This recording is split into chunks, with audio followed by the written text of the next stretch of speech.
Hello everyone, welcome back to Cancun. My name is Terry Thrasher, and gearing myself up for this Team Canada versus Team Malaysia match coming up.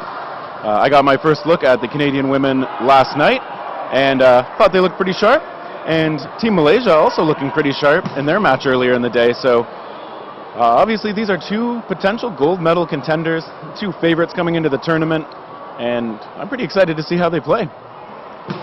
So you see Canada again with that slightly more structured and most of the team warm-up. We got a little bit of stretching going on the sideline. I think most of the Team Malaysia women are around, but some of them still taking it a little bit easy before the match. And we still have about 8 or so minutes before we actually get to the first whistle. So both of these teams undefeated coming into the game. And obviously that will not continue for one of them.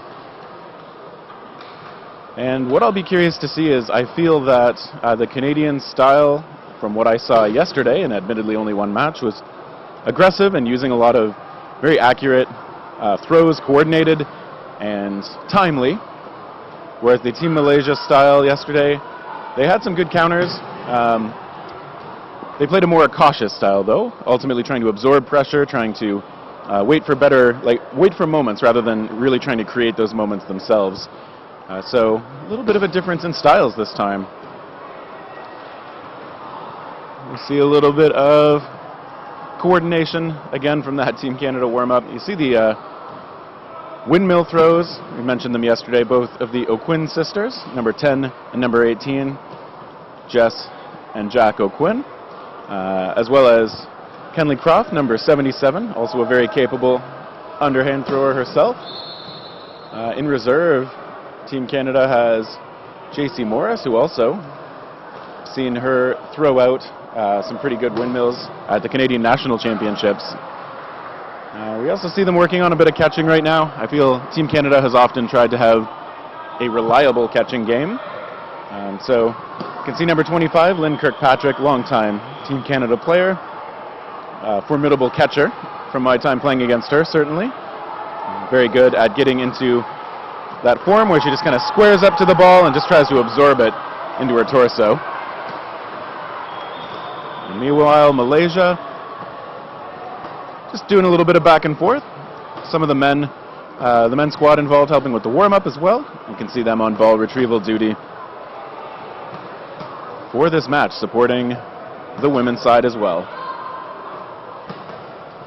So these teams, of course, have a bit of history playing against each other. We've seen Canada versus Malaysia in multiple medal matches, although I think lately the Malaysian team has come out with some better medals than Team Canada. So obviously a lot of pride on the line for the Malaysian squad as they're trying to defend their pretty strong results, golds and silvers in each of the last 3 tournaments, I believe, whereas Team Canada has been held out of the top 2 medals for a couple of years now. So a lot of pride on the line for both of these squads. Fully expecting a pretty close match. And yeah, we'll have to see who comes out on top this time. Teams are a little bit different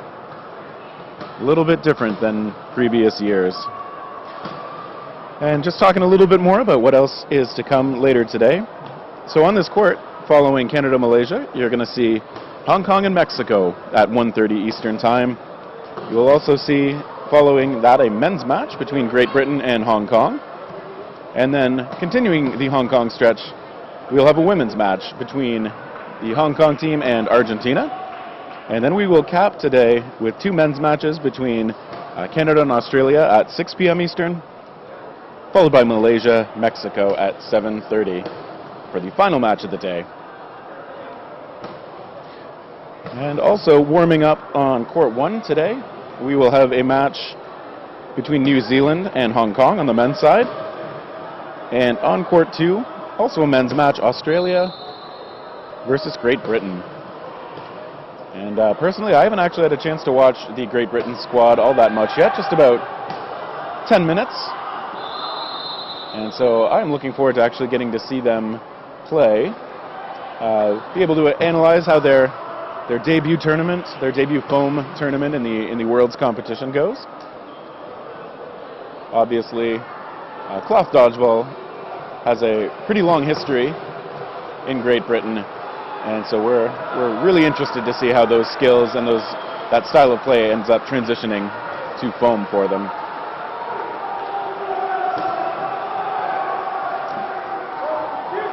Still got a loud crowd in the audience. We've had some pretty energetic supporters of many of the teams in the stadium, which obviously helps make this a very enjoyable venue. We just heard Team Norway securing a point as their match winds down. They're hopping around in a circle right now, pretty happy with themselves. That is Team Norway playing against Argentina, and I can't quite see the score. But if I can find out how that match ended, because it looks like it is done now, I will let you know. Argentina also hopping around in a circle, so a lot of excitement on both sides there. Now they're getting into the handshake and high five line. Yeah, this is the debut year for the team from Norway. Looks like they're finding a bit more success than we saw in their first match on day one of this tournament. And we kind of expected that. It can be an adjustment, especially considering I don't think the foam dodgeball scene in Norway is all that well developed yet. So very nice to see them here. I'm sure they will learn a lot, bring it home, and when we see them next year, they'll be that much more experienced, training up in all the relevant skills. And meanwhile, we see Team Great Britain warming up alongside Team Australia on the other far court. We're doing it live? Bill Fisher returning to the microphone with me for this match. Bill, how were the first couple of matches? So far so good. Who do we have first? To lead off the day we had... last match we just saw was... Oh my. Italy versus Australia. Australia looks real strong. Like, I'm not surprised by this, right? The Australia women's team is absolutely incredible. I am always amazed by just how much power they have in those throws. Every shot they connect on was like thunderous. The Italian squad still looked good though. They were making catches, they were making plays. Once again, it was one of those matches that the score didn't really do the team justice, so to speak. You know, Australia still looked absolutely phenomenal, but you know, Italy didn't look terrible, you know, or anything like that. They still look like a good team. Norway got some wins in the men's division. Oh, did they? Just to shout them out real quick. What else happened? What was the first match of the day? You have the schedule up there. New Zealand-Australia was the opener today on the mainstream. The battle of similar flags. That's right. Yeah. The Australian squad won that one. Still, I think that was another great match. Just in terms of Australia still came out fairly dominant, but once again, like that wasn't a match that was boring to watch because like one team just dominated the other. It was still a good match. You know? Yeah, that's always good to hear. And New Zealand, I'm blanking on his name, but one of the only male players to throw that windmill. Like I was saying before you got back to the mic here, that Team Canada features three players, three of the women's players who are pretty formidable with that underhand throw, but in the male game it's rare, and I think it's the captain of New Zealand, whose name I'm completely whiffing on, my apologies to him, but he's got a pretty good windmill throw, and during the little bits I've been able to see it in this tournament, he's still using it pretty effectively. Yeah, no, it was incredible to watch them. I'm a fan of that New Zealand team. They had I don't know. I love dodgeball. I think I love every team here. I'm like a dog. Like anybody that walks in, I'm just like, you're amazing. So wishy-washy. Yeah. All right. Well, both of these two teams that we're about to watch are undefeated and medal favorites, and yeah, this is going to be a great match. Yesterday we saw the men's Canadian and Malaysian match. I'm excited to see the Canadian women's and Malaysia women's team. I think this is going to be a great match, right? Malaysia silver medal last year. Canada, I think, took fourth place. I think Australia won third place, but still two top four teams. They're both absolutely incredible. Canada looks incredible this year. We commentated them last night. They were amazing. I'm looking forward to seeing their play again. They kind of, I think I brought it up yesterday, they have a similar style to the men's Malaysian team, where they're playing a lot of like the backline offense, so to speak, right? Like they're very aggressive. They're taking that one-step throw. I think one of the things that people don't realize is that when you take that one-step throw as someone's has their momentum coming forward, it's a shorter shot than if you were to throw from the line to someone on the back line, right? They still have their momentum coming forward. They're kind of out of place. They're not going to be making as many dodges. I mean, obviously these athletes are incredible and they're still going to make those secondary movements. But still, it's a shorter throw, right? Every inch counts, right? Like we see people constantly just out of reach of a catch or this or that. You know,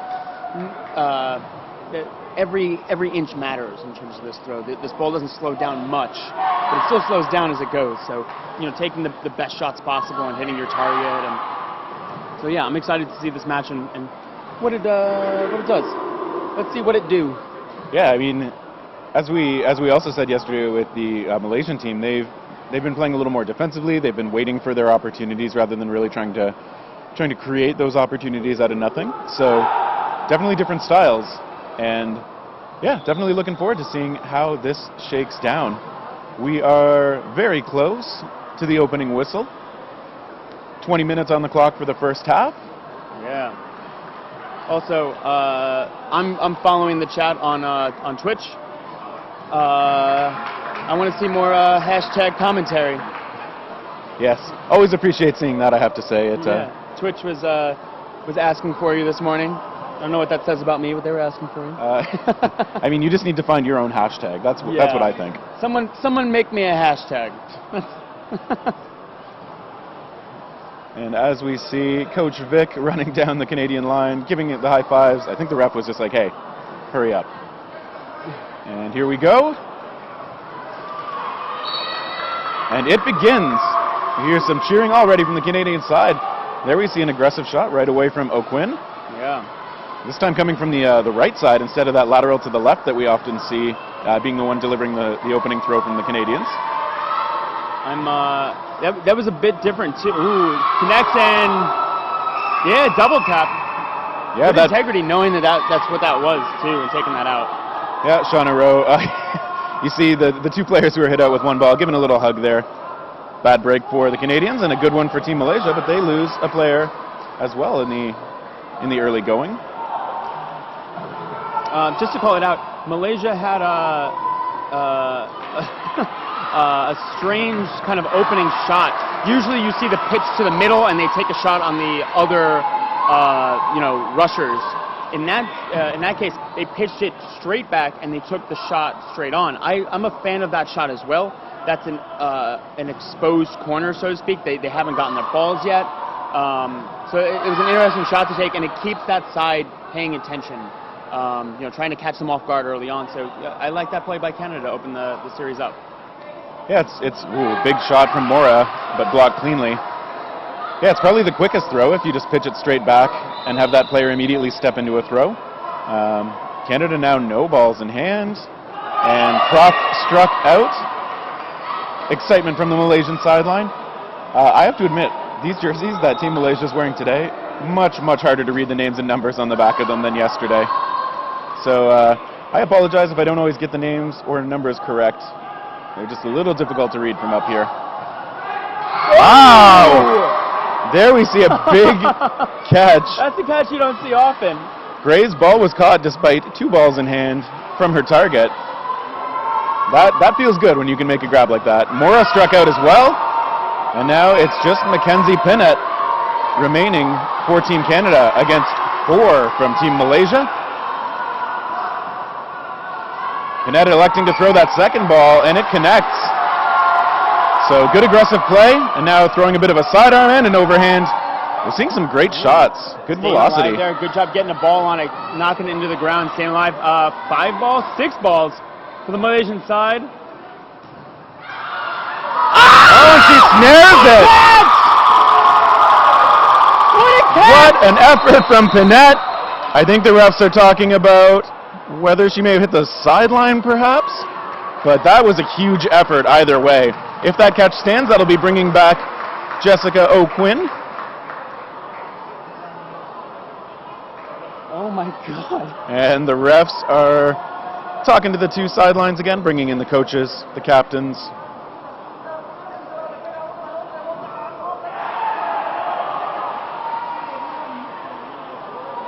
Oh my God. I'm still trying to calm down. I'm sorry. That was a pretty good moment. It looks like Pinette is out, so I think she must have hit the sideline, but O'Quinn is in. Still has to face off against two from Team Malaysia. The far directly across from O'Quinn, that is Azmi, who played pretty solidly in the match that we saw yesterday. And O'Quinn very confidently coming up to the line here. But Malaysia absorbing the pressure there. O'Quinn faking, settling low, blocking that how are shot. you so calm? Well, After that, years of practice. Whoa, we see the underhand there coming out very quickly. Try to keep it together, Bill. No! There we see a block. Those shots both skimming a little short, cleanly blocked again. Good effort from the Malaysian ball retriever to get that ball just before it would have crossed half. And now O'Quinn settling into a lower defensive posture. Team Malaysia coming up together to decide on their plan. Couple of fakes. Those throws going a little bit wild. And now on the counterattack, O'Quinn does get hit. She tried to make that catch. Not able to do it. She played that point aggressively. But I believe that was Azmi's ball that connected and secured the first set for Team Malaysia. I mean, if this point is a harbinger of the rest of the match, then I think we're definitely going to see some excitement. I mean, what a great grab by Mackenzie Pinette in her first year on the national team. That's one of the best individual efforts we've seen all tournament so far. Okay, sorry. Technical issue I had to turn around and deal with there. I'm a little bit more calm. But it did give you a chance to take those deep breaths. Yes. I think that's good. I am so impressed with that play. I told you this is going to be a good match, and it's a good match. Someone clip that catch, and please share it. Put it places. I don't know. Staple it to a pole. I don't know. Can you do that with a GIF? You can send that into the Best of Dodgeball Instagram account. You'll often see some pretty cool plays there, and I think this would qualify. And the teams are getting ready for set number 2. The scoreboard there says Canada's up 1, but that should actually be a Team Malaysia with a point of their own. We're in game 2. Canada up 1-0. Canada in white, the team closest to you, Malaysia, the team in blue and white on the far end of the court. Just under 16 minutes left in this half. And now we're seeing Malaysia having absorbed a bit of pressure early on. Moving forward and very aggressive again. We see those Canadian throws coming from the back. They're just taking a step forward and letting go. And they connect with an out. Rowe fishing for that ball on the ground is able to absorb in another while staying alive. And Canada lets go. That's Croft with the underhand while O'Quinn covers her retreat. Sorry, the tech team here is seeing if they can pull up some replays now and then, which is cool. So just asking how to signal that to us. So, the score is 1-0 Malaysia. Yeah, I think even the scoreboard says... Yeah, the scoreboard in front of... It says 1-1 right now, which is not correct. Malaysia should have that 1-0 lead. Yeah, okay, this is 1-0 Malaysia, my bad. Even the scoreboard on the court says 1-1, so we'll get that fixed up. Oh, and in that back and forth, we see Mora eliminated at the same time as, I believe on the far side, that was Shin Hui On. And now Croft playing up ahead of her teammates. Play is called. O'Quinn letting that go. Underhand shot. Yeah, knocking Azmi off the court for now. Jack O'Quinn really releasing that ball super accurately, just off the ground. There we see the overhand. And the pressure there absorbed by her sister, Jess O'Quinn. So the O'Quinn's in the corner, formidable throwers, and we see those windmills coming out. We also saw Shauna Rowe delivering that lefty shot from the middle this time. Okay, 5 balls to the side of Malaysia. We see Canada do this a lot. They're probably going to charge, try to get all the balls baited to one player. Yep, good work. Trying to get the pressure onto herself and staying safe, getting herself in a position to defend. Gets her team out of a sticky situation. And the ref's talking again. Yeah, that's number 11, Shauna Rowe, I would say, very accomplished at taking that last ball and fearlessly drawing the attention of the opposing team, and in that case, drawing 2 balls in as well. I think they're just swapping out one of the balls. We'll see if the score gets updated during one of these breaks in play, but again, that should be Malaysia up 1-0. Both teams at the back line, as they always must be when the refs stop play, so we will get things whistled in. And Canada coming up aggressively again. There we see a cross-court underhand shot from Jess O'Quinn, going a little high. And now Malaysia, with 4 balls and 3 players, are going to be on the offensive. O'Quinn still making them worry, as is the other O'Quinn on the other side.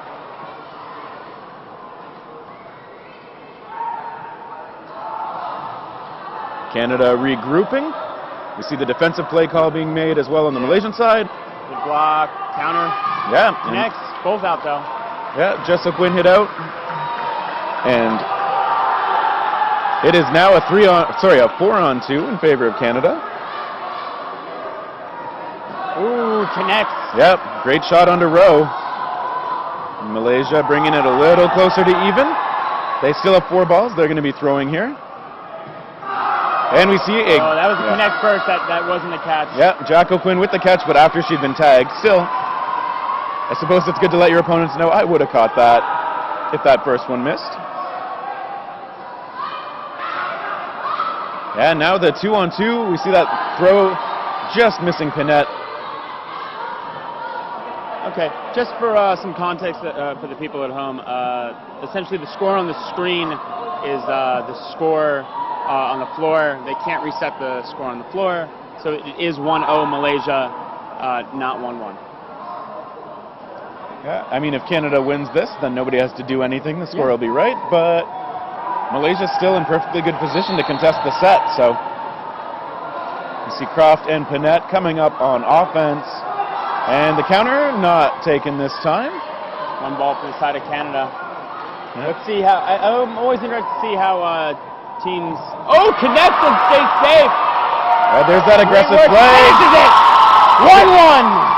Cheng knocked out. Pinette with the final kill shot, and Team Canada ties it up. Great work there by the Canadian women. Like that aggressive move going up and just trying to. You see it on the replay, actually. We see the shot from Croft avoiding the retaliation show, and then Pinette charging from the opposite corner while the Malaysian player is on the back pedal. Hell yeah. Replays! At long last. Wonderful. Thank you to the team for getting that replay together. It's always nice to see how those points, when they're kind of bang-bang plays, what happens. And there we see a false start from the Canadian side. I believe that was number 11, Shauna Rowe. Jumped a little early. Hey, I just want to say, dodgeball is pretty cool. I think so. So those false start warnings, you get 1 per half for as just a warning. After that, it will cost you a player. There we see a big shot right away off the hop from O'Quinn. Connects. And now, though, Malaysia with 4 balls. It's going to be on the offensive. Now it's Biron and O'Quinn showing pressure from the Canadian side. Big fakes. Okay, this is a match. This is a match. Big pump fakes coming from the Canadian side, trying to get a movement, trying to set up an easier shot for their teammate who is going to throw. And then we see the fakes from Malaysia as well, driving Canada back. And shot connecting on Jess O'Quinn. She calls herself out. Croft is going to have to take over that corner. So nice shot from the Malaysian side. And there Rowe sends it a little high. You see her teammate O'Quinn protecting as she backs off. now Canada back onto the offensive side. You see that throw going across from Croft, who was tagged out on the return shot. Yep. Canada now 4 balls, 4 players. We see, close call. Close to being a catch, but not able to squeeze it was San Felipe. Oh, sorry, that is obviously not the right team. That shot there connects. Was 4-4, now it's 4-3 in terms of players on the court. Yeah, it's been a little slower in this exchange, but Canada is so aggressive with some of these counters. We were talking about it earlier where they've been playing from this back line, you know, and not letting Malaysia feel safe coming up to that line. Wow!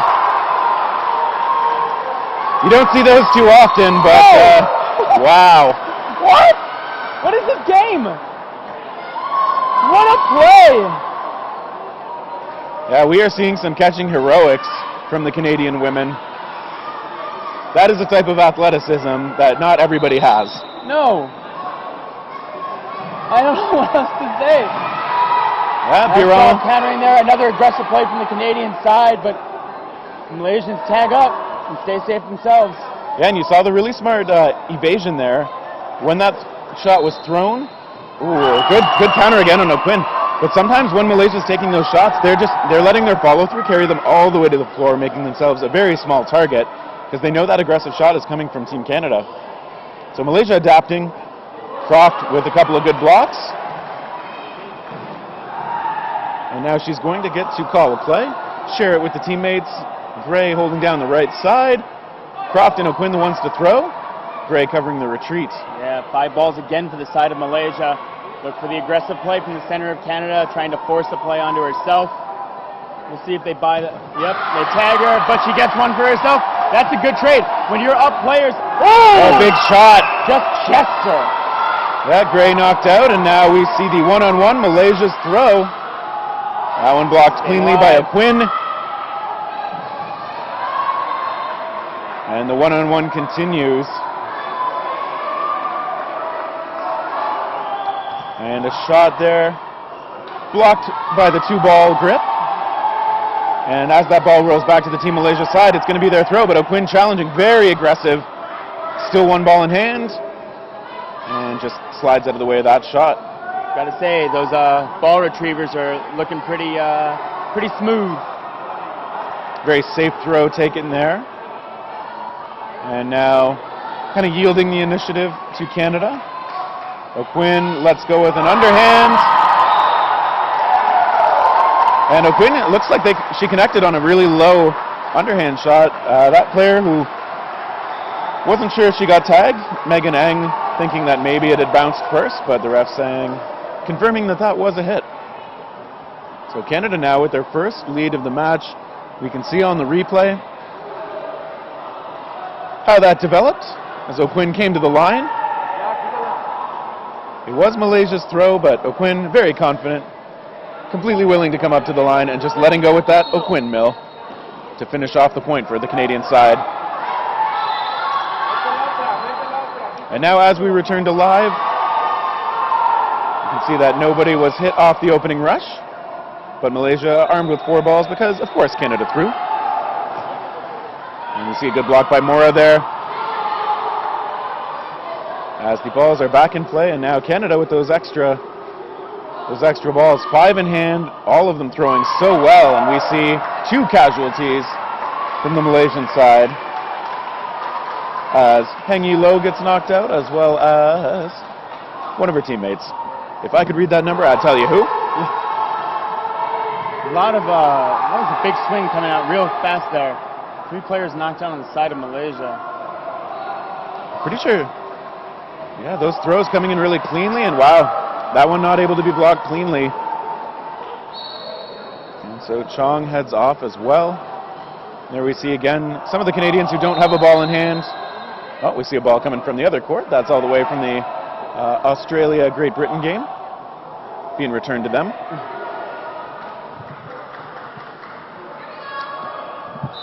We pick it up again. Canada still nurturing that 2-1 lead. Mora playing out high, does get hit, I think that second ball found her. Oh my.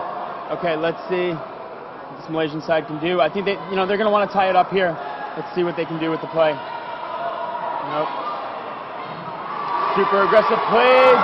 Canada staying safe though through it. 4 balls to the side of Malaysia once again. Yeah, we're seeing good adjustments from the Malaysian players. They're letting one player absorb the pressure from those Canadian attacks. The second player immediately countering those attacks. They've been able to get some outs out of it. So some good adaptation, because I don't think this is quite how Team Canada played last year. So maybe a little on-the-fly adjustments. Yeah, this is a hard situation. Even though they have, well, now they have 5 balls. It should make it a little bit easier when they only have to concentrate on 1. But, they can't take any trades here. So the aggression by Canada is really bad. Okay, nice shot. They play it safe. They take a longer throw, but they double team on it. Simplify the court a bit. This is what that Malaysian side needs to do now, is just stay safe. But it's difficult, right? You can't take trades. There they do take an out, unfortunately, as Ang walks off to the sideline.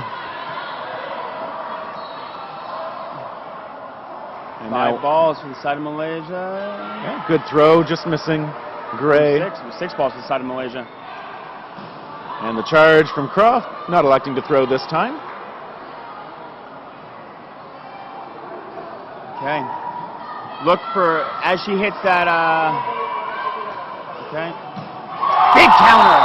Yeah, we saw the player elect to drop the ball and go for the catch, but Cheng not able to actually find that ball. You could also see that as soon as Canada was sure where Cheng was going to throw, the player on the opposite side was the one to actually rush in and be ready to take that shot. In this case, actually taking that shot, finishing the point to give Canada their 3-1 lead. Yep. That was unreal. Unreal. Looks like, is that Malaysia taking that timeout? I believe so. I didn't see where the signal came from, but we see both teams huddling up. Even though Canada is currently in the lead, I'm sure they've got a bit to talk about, and meanwhile Malaysia, obviously we've talked about how it can be beneficial if you're the team that's not got the momentum at the moment. Just kind of try and take it easy, stop the other team's momentum a little bit, maybe talk over some adjustments you need to make. I don't actually think the Malaysian side's playing poorly. I think they've had quite a few throws. They've been kind of absorbing the pressure from Canada a little more. We see on the replay though, just how those aggressive Canadian attacks end up looking. They have a player rushing at you before you've even kind of completed your follow-through motion on the throw a lot of times. So very decisive, very confident play from the corners on Team Canada. I'm looking forward to seeing one. If Malaysia did take this timeout, what adjustments they're going to make, right? We saw a lot of successful uses of these timeouts and making adjustments, especially going through the halves. But I'm really interested to see, can Malaysia make an adjustment here and close this gap before we get into the half, right? There's 5 minutes left. This is about the time teams take their timeouts. They make a small adjustment here, see what's working, what's not, and then make the bigger adjustment comes half. Yeah, that adaptation on the fly is really important if you want to be a championship team. It's not just about the athleticism, it's also about the way your team plays, the way you adjust to what the other team is doing. This appears to be a pretty involved conversation on the court. We see Alex Svetlovsky, who I believe is the lead rules official for the event, down on the floor talking things over as well with the officiating crew. If we can get some word on what's actually being discussed down there, we'll let you know. Yeah. If we get some ears on the floor, or we can just play referee charades, as we do. My shirt has a spot on it. I don't know.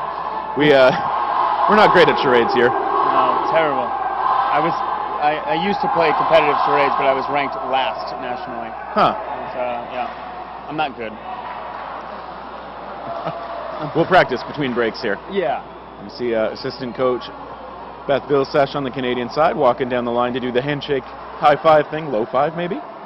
Canada trying to stay energized while we sort things out.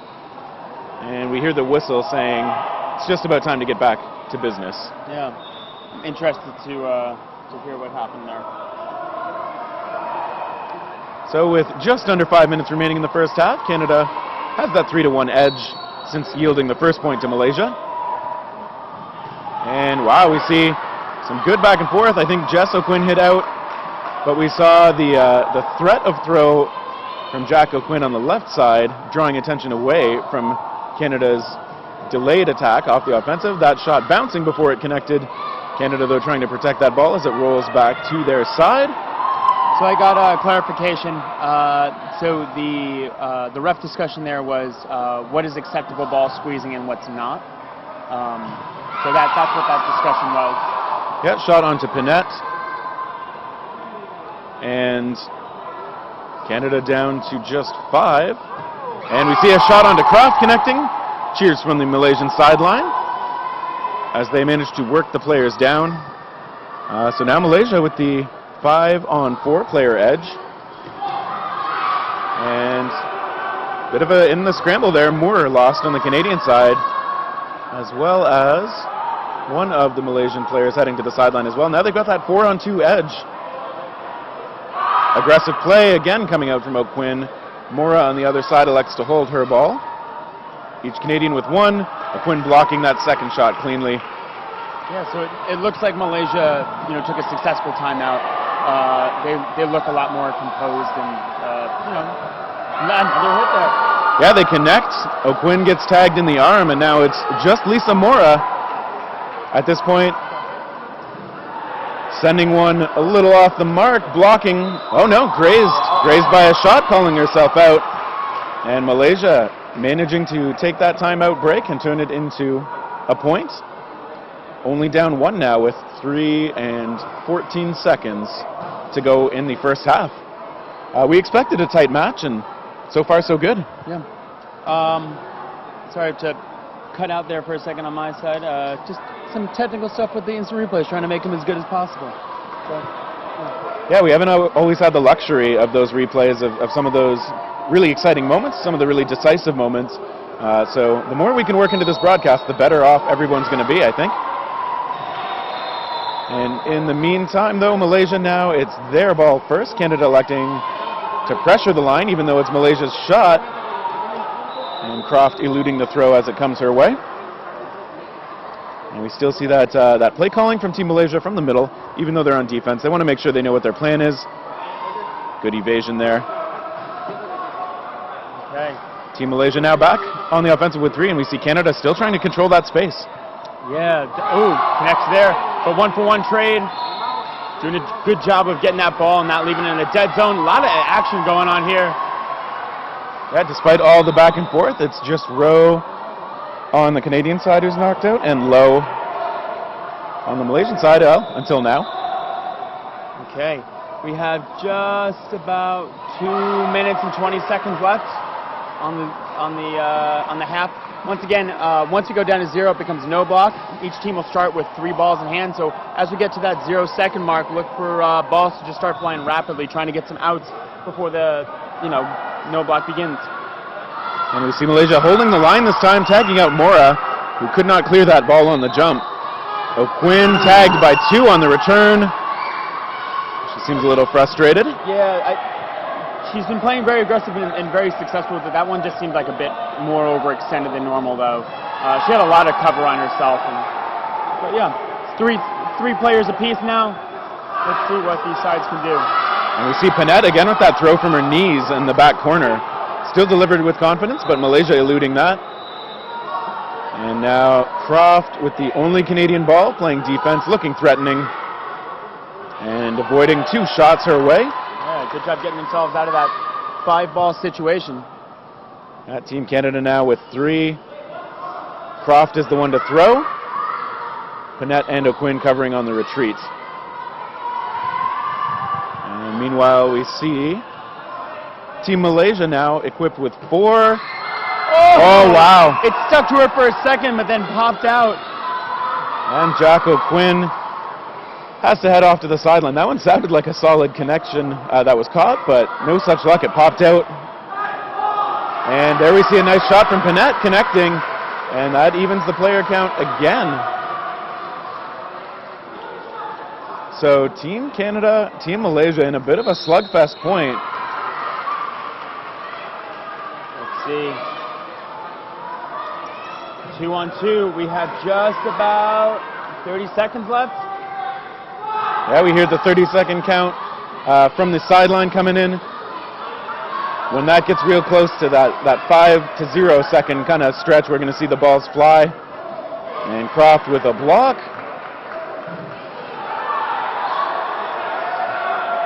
And talking things over with Panette.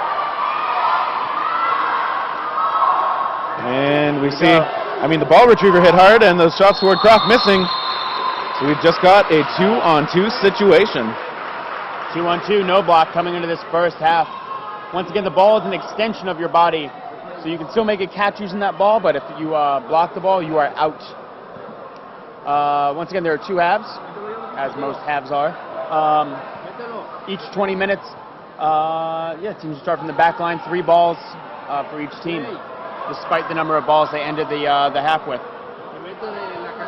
And I think I can tell you a little bit about Canada's plan here. It's be aggressive. That's my guess. Yeah. And there's a shot. Panette was hit out, but one Malaysian traded for it. Croft. I think that one may have bounced before it got there. Croft had celebrated a bit, but the ref's talking over what happened there to make sure they get it right. I thought that one may have skimmed in before it connected. Let's see what they say. I believe that is Tan still on the court for Malaysia, awaiting word from the referees. Yeah, let's see what the call is here. Also, they're saying, they said bounce. I saw that signal. I think that Canadian side might have gotten a warning. You see one of the players on the sideline taking responsibility. They ran on the court before it was officially over. Okay, yeah, the shot bounced before it hit her. So she's safe. Connected! 3-3 going into the half, Malaysia. Good work there. Yeah, Croft just could not get over that ball as it skipped in. Great shot from Tan to solidify that point. And after the 6th set of the match, we have a 3-3 score between Canada and Malaysia. Much like the men's division happening earlier in this tournament yesterday, it's a close one. It's not a lot to choose from between these 2 teams. Yeah, I think both teams are gonna make adjustments in the half. I think maybe Canada might come out a little less aggressive in some cases where they overextended a bit, but I don't know, I think both sides look extremely solid just in terms of their game plan. Canada's doing a great job of putting a lot of pressure, not letting Malaysia feel comfortable getting up to that line. Malaysia's doing a great job of taking that aggression and making sure to reset, coming back, calling good plays. But both sides are super competitive with each other. This is a great match. Yeah, we saw after the timeout, Malaysia seems to have adapted pretty well, absorbing that pressure from Canada and countering the aggressive play pretty effectively, as well as when they set up on offense, they've been able to eliminate players with a little more consistency in these last couple of points. Canada, I suspect they won't be less aggressive. The message might just be to take your spots a little more carefully. Obviously, that aggression works better if a teammate can be behind you, kind of covering you while you're up there and maybe deterring your opponents from actually taking shots your way. A couple of times it looked like the Canadian players were hung out a little high and dry. Interestingly, also something I think we saw from the Canadian men yesterday, just a couple of situations where they were aggressive, they were challenging their opponents, but if it didn't work out, if you didn't find that hit, sometimes you just find yourself in a dangerous area and in a very vulnerable position. Yeah. Once again, I'm super impressed with both of these teams.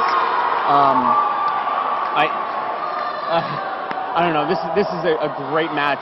Once again, we're seeing 2 very different styles, different ways they approach this game. This is a sport that's not figured out in any way, shape, or form. We've seen continual changes to the sport every year coming back to WDBF, where teams learn more and more. Players are getting better and better. So, it's just incredible. I love watching this. Yeah, we've seen. I would say we've seen a shift in recent years to a lot more aggressive counterplay, a lot more kind of forcing the issue when a team is even on the defensive, just kind of trying to make your opponents make a mistake rather than just kind of let them set up under only mild pressure. Yeah. 1 second, just to reiterate, this is just the first half. Both teams are coming back on now. They're usually only, there's a couple minute break during the half just to, let teams catch their breath, make some adjustments, and get back on the court. So. And there was a warning to Canada earlier about coming onto the court celebrating prematurely. Earlier we mentioned there was the discussion about how much squeezing of these foam balls is too much. Obviously you squeeze them a little to get a grip, but there's a point at which it is detrimental to the game, and that may have been what the conversation was about a little bit earlier. So something I'm sure the refs and the backline judges are going to be keeping an eye on as this match continues. And this time we see nothing thrown from either side on the rush. Malaysia's turn to throw. They're under pressure. That ball coming toward O'Quinn and blocked. Canada. Nice cheering squad, getting loud in here. Exactly. And we see, and when there are 4 Canadians at the lines, considering some of them might be going underhand and some going overhand, it's even more difficult than just the overhands. We see in that back and forth. Yeah, 3 balls thrown there. No one connects, though. Ooh! Wasn't paying attention. She's lucky it just missed. Yeah, we saw Rowe kind of just giving out like, well, I got a little lucky look there. And those shots connecting. Oh, and the pop-up couldn't be squeezed either. So another one where someone wasn't paying attention. It's going to connect one of these times. You can see after Ang was hit, though, calling for a teammate to see if they could catch it, but a little too far for anyone to make a play. And we see... Nice block. Yeah. The shot from Mora is blocked. Once again, we are live on YouTube under World Dodgeball Federation. We are live on Twitch as World Dodgeball. Nice connection there onto the corner. Once again, this is the Dodgeball World Championships 2019, Day 3. The grand finals will be on Sunday. Once again, every day starts at 9 a.m. Eastern, and we go till about 9 p.m. Eastern. Yeah, a lot of dodgeball. If you want to tune in, you'll see much of the best that the world has to offer. And as we see Canada settling in on offense. Big throw there from Croft missing, and in that back and forth, Rowe letting go as well, but somehow nobody eliminated. 2 balls for the side of Canada, though. Let's see what kind of defense they play here. Both O'Quinn stepping up and threatening. A block there from Jack O'Quinn. She lets go as well and connects. Nice job. Yeah, knocking Chong off the court. Those aggressive throws. Canada will block, pop back up, and throw.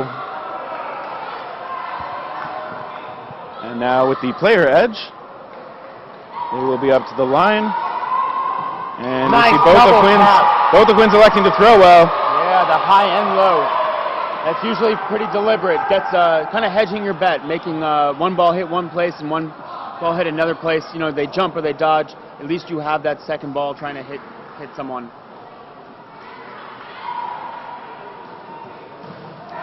And now the shot clock is on Canada, and we see all 3 balls. Getting low. And it looks like the backline ref saying that was a hit, so maybe just kind of a graze on the hair or something like that. Right. As Cheng is asked to head off. The ref's huddling again to talk it out. Okay, but this is still a hairy situation. We've seen more than enough times, given such incredible... there's 6 balls from the Malaysian side, just to lay it out there. Every player here is an incredible thrower. If she's going to get up to the line, she's going to take shots that she gets to choose without any pressure on her. She might be able to get some numbers and get back safely. Look for her to take shots that won't reflect to her teammates. Lets her keep taking those shots quickly. Let's see if she can. I predict maybe bring it down to a 3-on-1. Yeah, it is a tall order at the world's level of play to face off against multiple opponents, but Ooh, okay, big dodge. yeah, and again, both of those shots missing. Now Canada armed with 2 balls. And Croft charging. That's a catch. Yeah, Nope, out. that is an out. Very close. I like that she looked for the catch there. I think you kind of have to in those situations when you're by yourself. That was really close, though. I don't think the camera, for those at home, really got to see it, but it hit her chest and then hit the ground between her legs, and then she kind of scooped it up. And she was aware of that, too. But it looked close for a second there. Okay, so Canada taking the lead after the first point of the second half. That took about 3.5 minutes. And now we will see if Canada is able to build some momentum here, or whether it's going to stay neck and neck with Team Malaysia. See the ball retriever on the Malaysian side, holding those balls steady, probably not able to get them to settle down. And we see a tag out onto Chang right away. Canada back to their aggressive ways off the rush. Yeah. Ooh, and another connection on the corner, too. Those underhand shots are super hard to kind of tell where they're going as opposed to an overhand shot. There's something about the release that makes it pretty difficult to see. They're less telling as to what direction they're throwing. It does look like Ang didn't even really react to it until it was right at her body. So maybe just fooled by that underhand release again. And now Canada sees some fakes from multiple sides, but it's Mora letting go. And Berkeley gets under that ball as it's thrown back toward the Canadian side. Malaysia still trying to hang on to 3 balls, even on defense. Gives the maximum coverage, and that one blocked as it just kind of gets trapped against the ground. Yeah, Malaysia only throwing 1 in this situation is my guess. Oh, and taps her in the knee. Yeah, it's a good one. Getting right under that blocker. That's close. You have it's so hard to pin those shots. And another big shot from Mora going a little bit high.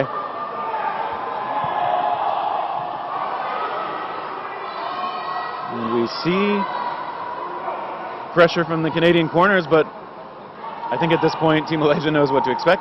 Again, you can see that they're really doing everything they can to hold on to 3 balls on defense. Gives them the best chance for each player to protect themselves, and we see blocks from both sides there. Yeah, good job staying safe. Yeah, that defensive play is so important at this level. There's so many good throws that if you can't block and dodge, maybe even catch, you're going to be out. Mora showing the blocking form, just kind of squatting down behind the ball, extending it in front of her. And we see 2. Both hit the floor. Yeah, and I think we see now Malaysia with 5 balls. This time I'm sure they're going to throw 2. Yeah, good aggression. Staying safe though. Nice job getting out of the way of that. Yeah, Croft with a bit of a sideways jump up in the air and kicking the legs out to stay out of the way of those incoming shots. Good work. And O'Quinn's shot missing. Malaysia takes the line, and we're certainly seeing whichever players are on Malaysia are holding 2 balls. Those are the ones electing to throw so that they can play defensively as effectively as possible. So we see Berkeley's shot miss and then gets under the return. Once again, this game slows down a little bit once you get down to 3 players and they each get a blocking ball. Right? There's no player with, without something to protect themselves with. This is where things will start to get evened out. And I think the Malaysians women's squad over the years has been known to play a slow, deliberate style. Again, kind of waiting for their chances, waiting to connect. Berkeley knocked out. And I can say that kind of thing could be really frustrating to play against if you feel like the other team is really just kind of slowing the play down. Oh, but we see a connection. And Canada at least finding shots there when they're able to put 2 balls on their target. This is I think we're going to see some aggression from Canada here. Ooh, Mora hit. On that jump. That was Mora, right? That is. Okay. Mora with a very high vertical. Yeah. But not able to get high enough on that one. And You just see everything missing there. This Team Malaysia now with 4. Yeah. Again, probably only going to throw 1 is my guess. That pressure absorbed well. Malaysia resetting. And I think, yeah, that was a 1-for-1. So O'Quinn knocked out. But so was, I believe that is Ting on the far side. Rowe gets low and blocks that ball. He's now going to talk over the plane with Croft. And, yep, looks like a finger block. Yep. Good integrity there by the Malaysian player. Yeah, and that was Azmi, who we saw some excellent play from yesterday as well. Just getting knocked out late in the match. Okay, we have about 12 minutes left in this half. Score is 5-3 Canada over Malaysia.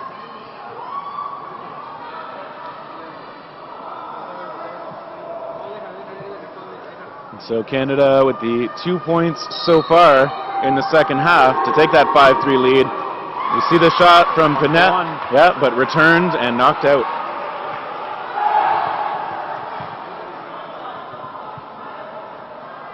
And now we see McLaren in the match for, I believe, the first time. Looking active in the middle. Malaysia throws 2.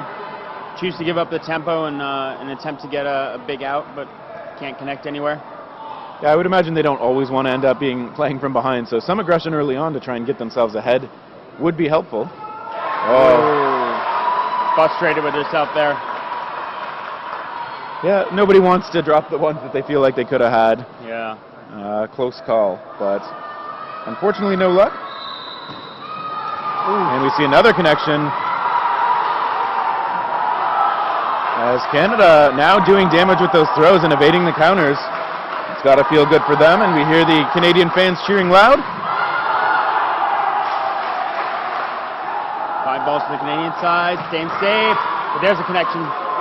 1-for-1. Yep. That's an advantage for Canada, though. A 1-for-1 trade when you're up players is, you'll take that every day of the week. Yeah, McLaren traded out for On there, and just 2 remaining for Malaysia. Berkeley's throw bouncing, and that return shot. Little off the mark as Lowe tries to find her target. Canada again with 3, and this time that's a solid shot from Croft. And that sends Megan Eng off to the sideline. 4 against 1. Ooh. Yeah, we see nice quick throws there. And it looks like just maybe a finger. Yep. So Canada with all the momentum right now, 6-3. Yeah. They're pulling away now. I wouldn't be surprised if Malaysia starts, calls a timeout, makes an adjustment. I don't see the signal yet for anything like that, so maybe electing to spend that time out in a different way. Yeah, we got just about 10 minutes, right? At least that's what it looks like on the clock. Yeah, 10 minutes, 9 seconds remaining. Oh! That, I'm sure, does not feel great. Yeah, her corner looked like she apologized a bit for not going for that catch, but you don't want to also potentially get a second out on yourself, right? That's just a little bit out of reach. It was a little bit risky, but yeah, a little bit of risk versus reward calculations being made in those moments. Yeah. But Cheng is off on the side. Canada still with 6. Nice dodge. Getting over it. Yeah, McLaren showing the hops. And now Canada heading on offense. Ooh, safe, okay. Hit the floor first. Yeah, McLaren with a glance over at the rest to make sure that's the case, but looks like that's the way. And now we see some back and forth. Panette connecting. Oh no, did not connect on that one. Oh yeah, she did. It was just it was a slow back off. Okay. And we see Lowe heading out, and now Canada again. Oh, that one nearly caught. Bobbled in her pocket and just bounced out at the last second. Yeah, so Canada, maybe a little bit of luck on some of those shots that couldn't get squeezed. We see a block by O'Quinn there on the shot toward her side. Again, Now we see Malaysia with 3 balls and 3 players. When they're asked to throw, you can bet that they aren't going to go below that 3rd ball. Nice And cross court there. Yeah, Mora tagged out. Kirkpatrick trying to protect her, but not able to do so against that cross court. Also on the other courts right now, we have like Hong Kong and New Zealand and Argentina versus, I can't tell what team that is. I think that's Australia. Australia versus, but no, who are they facing? Looks like Great Britain. Oh, Great Britain, okay. As we we'll meanwhile try to get the scores for you. Kirkpatrick hit out. Just kind of a clap of the hands in frustration, but Canada still with 4 on the floor. And we see a block. Good defensive play. Once again, Canada is very much so willing to go down to 1 ball if they see fit on that play. And a big catch there. That'll bring back Mora. But then Panette, maybe when she was looking off to the side, hit off and has to go onto the side, but is able to bring a teammate back, so usually considered to be worth. And we see 2 balls invested. O'Quinn absorbs the counter, and now those attacks. Wow! She made that look easy. Yeah, we saw O'Quinn just from her knees just challenging both players to throw at her, and the one that was on the mark was caught. And I think just that got her hands. Yeah, just that backhand hit, and unfortunate for Cheng. But she is off, and now I think we do see the timeout call here. So yeah, we do see Malaysia now taking a bit of time to talk things over. Canada obviously has come out very strong in the second half, establishing that 7-3 lead. There is certainly enough time to see Malaysia come back, 7 minutes and 4 seconds. But that said, because of their kind of more defensive play style, I think they would have to change things if they really want to close a 4-point gap in this match in just 7 minutes. Do believe they have it in them, but Canada obviously not going to make it easy on them. I'm sure they're talking about, just keep playing the way we're playing. I can't imagine they're going to want to mix things up too much after reeling off 4 straight to start the half. Yeah, I mean, when you're winning, it can be tough to make calls without changing too much, potentially putting yourself in a risky situation. I think Malaysia is the one that's going to be learning a lot here and going to, get more out of the timeout. So look for a closer match coming up.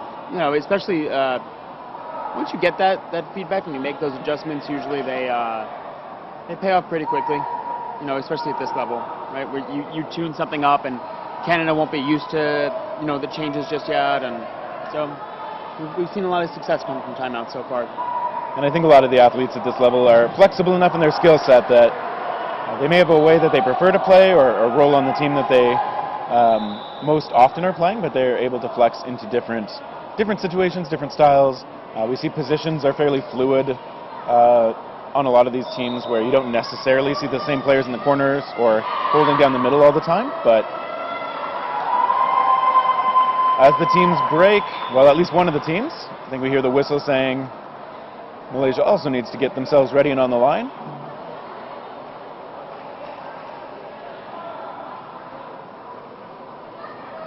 Okay, how much time do we have left here? We got about 7 minutes left in this. Is that right? Yeah, 7 minutes to go.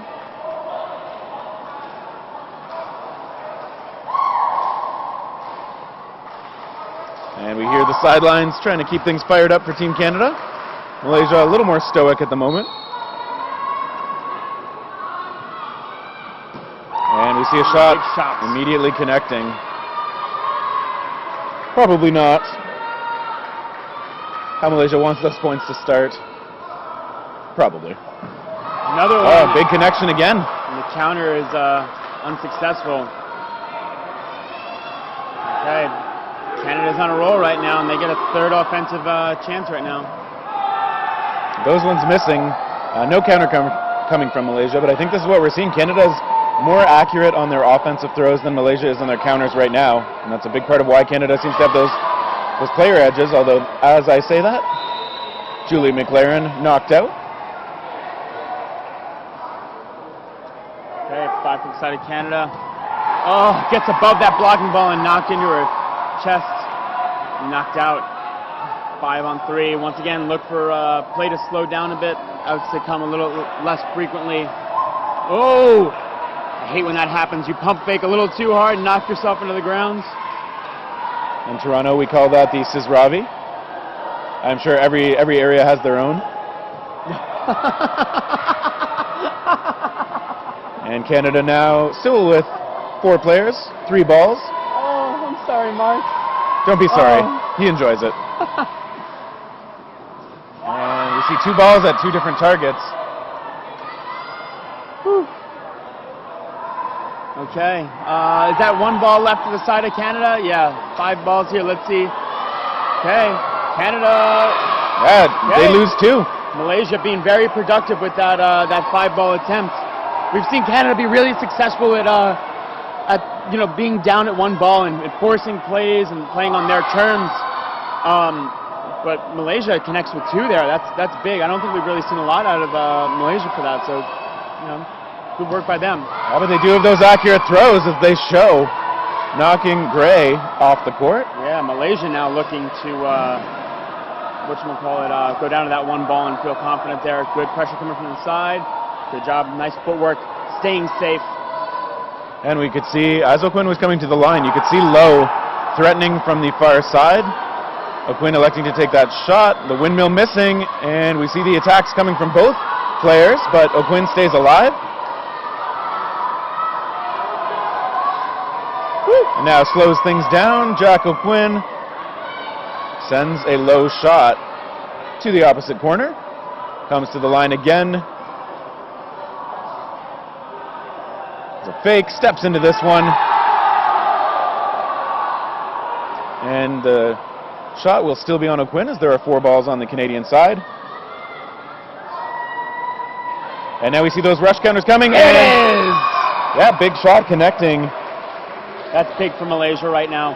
They've got just about 4 minutes. And I think that makes the score 7-4, 7-5? 7-4. So yeah, Chong able to find that shot. As O'Quinn went low, Chong's shot that might have been at about chest height ended up at kind of the shoulders or head area. Pretty hard to squeeze those sometimes. A little update from a far court. It looks to me like the Hong Kong men's team is up 5-3 over New Zealand. That is one update for you. Can't quite give you the update on the other side, but as we return back to this match, we'll see Canada trying to control that middle again, making Malaysia take a weaker shot than they might have otherwise. If you have a moment, share the link to this stream. It'll be continuous all day as far as I'm aware. But this is a match to share. Please do. Subscribe to World Dodgeball. Follow this event. We go through Sunday, 9 a.m. to 9 p.m. Eastern. Every day through Sunday when the grand finals happen. Chong hit out, and another grab this time from Malaysia, knocking Gray out. That will bring Chong right back to the court. Had not finished re-securing her hair on the sideline. And looks like there's a little confusion. I actually think what may have happened is the ref might be saying you came onto the court and then you stepped out while you were working, while you were kind of taking care of the hair. So the player may not have thought she was active yet as she was trying to get her hair secured, but I believe that's what the referees are going to talk about. I think on the far court where we do have the men's Australia versus Great Britain happening, it looks like it's 6-6. Yeah, let's use my phone as a telescope. Dun, dun, dun. 6-6, Great Britain, Australia. Oh, that's a close match. This Great Britain team is getting better and better every time they play. I'm looking forward to seeing them on the main court when we get a chance to do that. It looks like 3-6 is the score for Hong Kong, New Zealand.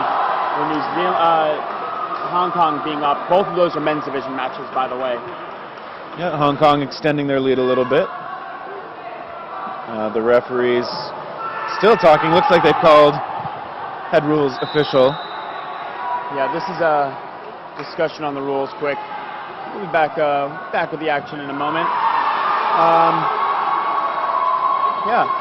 And again, I think what this conversation is about is when the player returning on a catch is actually considered active. When it's once they are fully active, they aren't allowed to touch the lines or go out over the lines. Obviously, that would be an out. But I think the discussion might be, since the player is still clearly trying to secure her hair, was it fair to actually consider her an active player at that point? So I think that is what the discussion would be about. When we get word, we'll get confirmation. We'll let you know.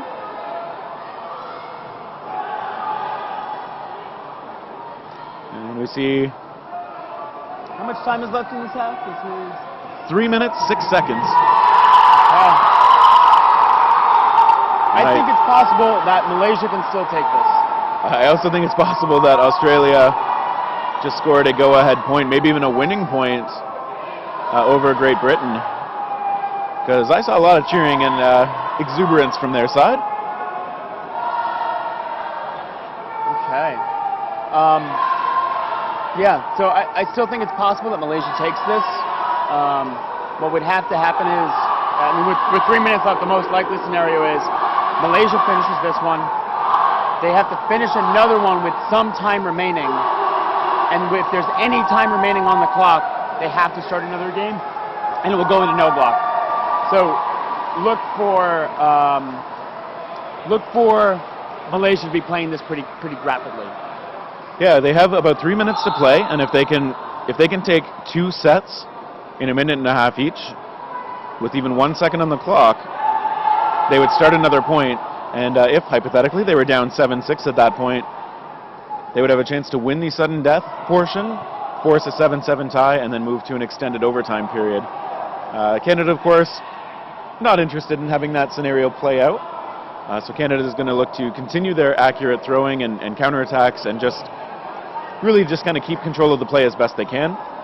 We see the players trying to stay a little bit warm on the court as Berkeley and Moore are tossing balls back and forth. Yeah, it looks like the refs have a call now, and they're just explaining it to the players.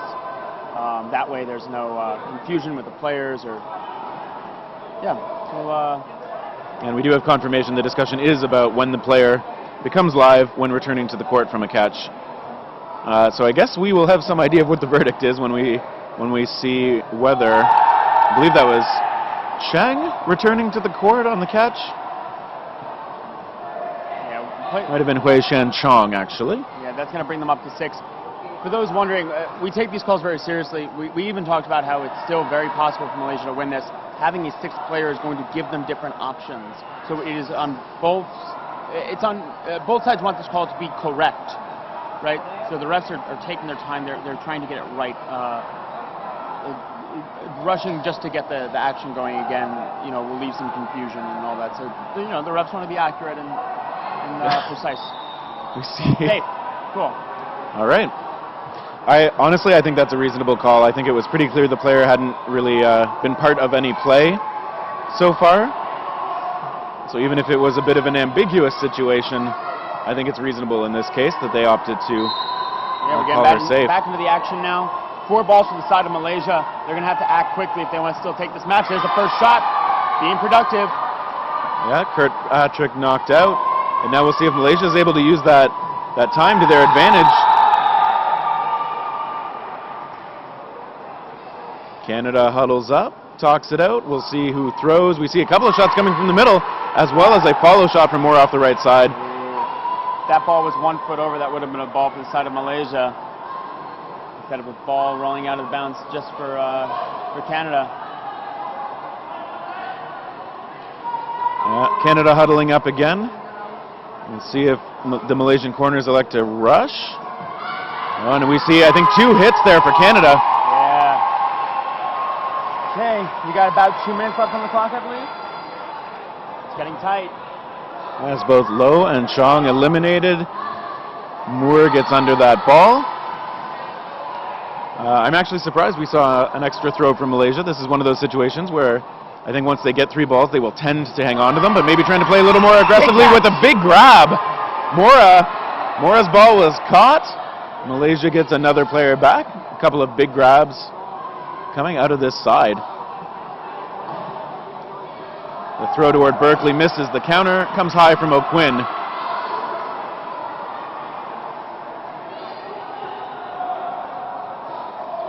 Right, so the discussion from the refs, just to be clear, is at what point, when a catch happens and the player is walking in, at what point are they live? So that was the discussion. It wasn't about the hair or anything like that. It was literally about at what point of time is that player live. So that's why the call was a bit difficult to make. And we did see a 1-for-1 there as O'Quinn is traded off. We've got a 2-on-2 now. Both Canadian players blocking. Just about a minute left. Watch as we get down to, to 0 seconds. Balls are going to start flying real quick as teams try to give themselves the biggest advantages possible going into no block when both teams start with 3 balls anyway. Malaysia on the offensive, looking for Berkeley with that shot. You see the player when she misses, kind of rolling out that shoulder. These matches are long. That conditioning is important. It's hard to stay accurate after all this play time. Yeah, especially with so much active dodging, right? A lot of big jumps, a lot of big dodges. It's 40 minutes of that, too. It takes a lot out of you. You have to be in great shape. Berkeley reading where that shot was coming from. 20 seconds remain. Canada content to play it a little more safely. And did they find both players? I think they did. That's a big win for Canada. That's going to seal it. Yeah, Eng and On both hit out there, so I do believe Canada now. Yeah, as you said, with an 8-4 lead and just it looks like 13 seconds remaining on the clock. Now it's kind of out of reach. Yeah, they still want every point possible, though. So let's see what this Malaysian side can do. Try to make it 8-5, right? 9-4 is a bigger spread. Yeah, math. Exactly. We will play the sudden death even if it doesn't affect the match result, because plus minus does matter for the round robin. Yeah, it will affect your standings. And not everyone makes it to the playoffs. I think everyone does in the women's division. I think all 8 teams make it. So, but for the men's side, not everyone does. Saw a false start off the first attempt at the rush, and we hear there about 5 seconds. Biron throwing, return shot missing, Kirkpatrick blocking.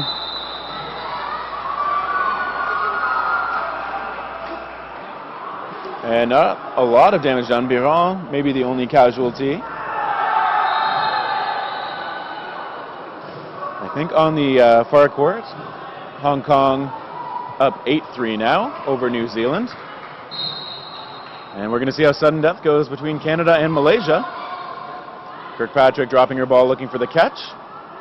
See that a little more often in no blocking. Yeah. Woo! Good dodging. Yeah, that was some matrix work right there. Malaysia now with 4.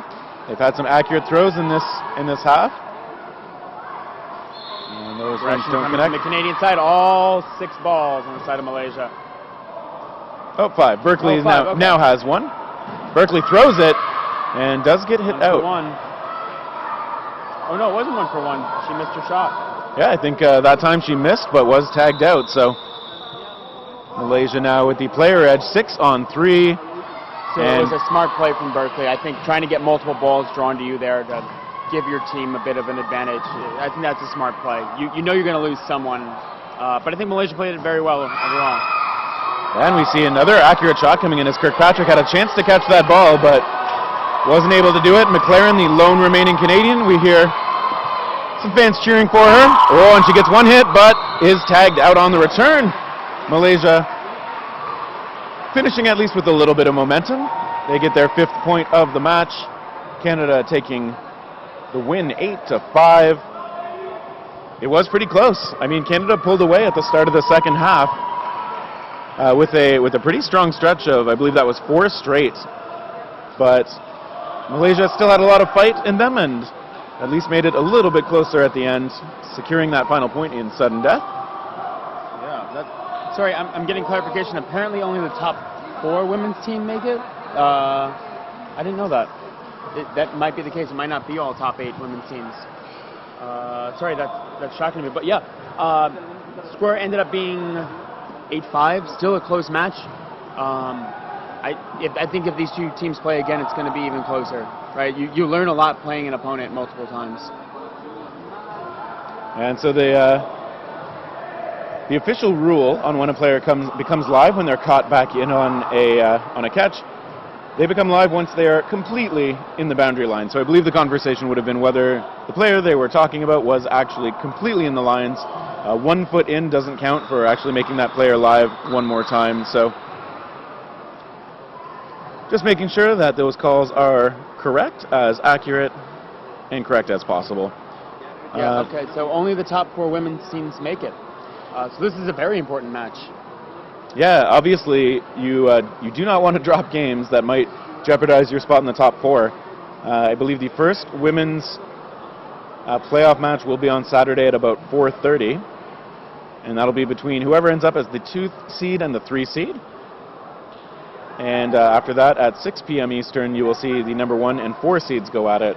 And meanwhile, anyone who finished lower than that, unfortunately, their tournament will already be over at that point. Yeah. Just for context, I don't think Malaysia lost to the USA, and now they've lost to Canada on the women's side. That's got to be putting a lot of pressure on them, right, to continue to make that top 4. If this keeps up, USA and Canada both look primed to make it to the playoffs. Malaysia's now fighting for that 3rd and 4th spot with teams like Australia and Hong Kong, Team Mexico. So, we'll see. We'll see how it do. Yeah, obviously, getting as many wins as early as you can in the round robin will help your chances. Yeah, and every win possible too is important. Every single game.